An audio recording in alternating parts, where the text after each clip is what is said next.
서울시가 어제 우리공화당으로 이름을 바꾼 옛 대한애국당 광화문 천막을 철거했는데 우리공화당 측은 보란 듯이 더 크게 개수도 더 늘려 천막을 다시 설치했다고 합니다.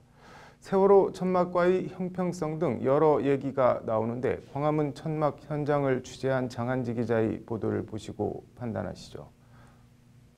오늘 광화문 이순신 동상옆에는 우리공화당이 친 천막 10동이 새로 들어섰습니다. 앞서 서울시는 어제 오전 시청 직원과 용역업체 직원 등 900여 명의 인력을 투입해 우리공화당 천막 3동을 전격적으로 철거했습니다. 이 과정에 몸싸움을 벌이며 강하게 저항했던 우리공화당은 서울시 보란 듯이 철거 하루 만에 더 크게 더 많이 천막을 세운 겁니다. 우리공화당이 광화문 광장에 천막을 친 건 지난달 10일이었습니다. 명분은 지난 2017년 헌법재판소 앞 탄핵 반대 시위 참가자 5명 사망 사건에 대한 진상규명과 이들에 대한 추모입니다. 우리 우파 국민 중에서 이렇게 억울하게 목숨을 잃은 분이 있으면 그분들에 대한 죽음의 진실을 밝히는 것도 우리들이 해야 될 의무다 이래 보는 거죠. 하지만 광화문 광장을 찾은 시민들의 반응은 그렇게 호의적이진 않습니다. 광화문 광장이 자기네 거냐는 식의 냉소적 반응입니다.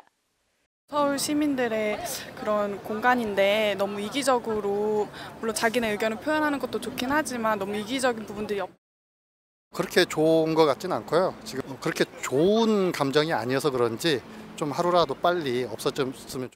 천막이 다시 설치된 데 대해 서울시도 격앙된 반응입니다. 우리공화당이 철거 과정에서 보인 폭력적 행태에 대해 해당자를 특정해서 민형사상 책임을 반드시 묻겠다는 강경한 입장입니다. 특히 조원진 우리공화당 대표에 대해선 박원순 시장은 국회의원 월급을 가압류해서라도 끝까지 받아낼 것이라고 말했습니다. 주변을 이용하는 시민들에게 욕설이라든지 폭력을 해서 그래서 이걸 철거하지 않을 수가 없죠. 우리공화당은 우리공화당대로 독직 폭행 등으로 서울시를 고소 고발하겠다고 맞서고 있습니다. 새로 설치한 천막도 자진 철거할 뜻이 없음을 분명히 했습니다. 대한애국당 측은 진상규명과 책임자 처벌이 될 때까지 천막 농성을 벌일 예정이라고 말했습니다. 강제 철거 계도장을 받아도 천막 설치 취지대로 계속 진행할 예정이라는 입장입니다. 서울시가 천막을 철거하면 그 2배를, 그것도 철거하면 다시 그 2배를 설치하겠다는 강경한 입장입니다. 우리공화당, 대한애국당에서 약속한 대로 기존에 있었던 천막의 2배를 쳤습니다. 지금 강제 철거를 이미 한 번 겪었습니다. 박원순 시장이 어떻게 나오든 우리는 또 응수할 것입니다. 우리 나름대로요.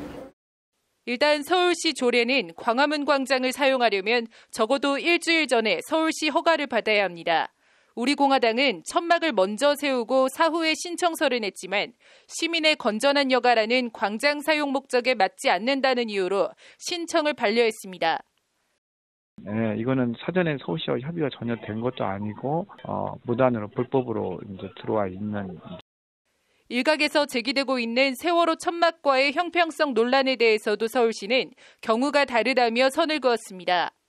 당시 세월호 천막은 세월호라는 국가적 참사에 중앙정부가 세월호 희생자 추모에 대한 적극 지원과 협조를 당부해 이뤄진 일로 특정 정당이 독자적으로 세운 천막과는 전혀 다르다는 겁니다. 그때는 중앙정부에서 당시 참사에 대해서 이렇게 각 지자체 협조 공문을 보냈어요.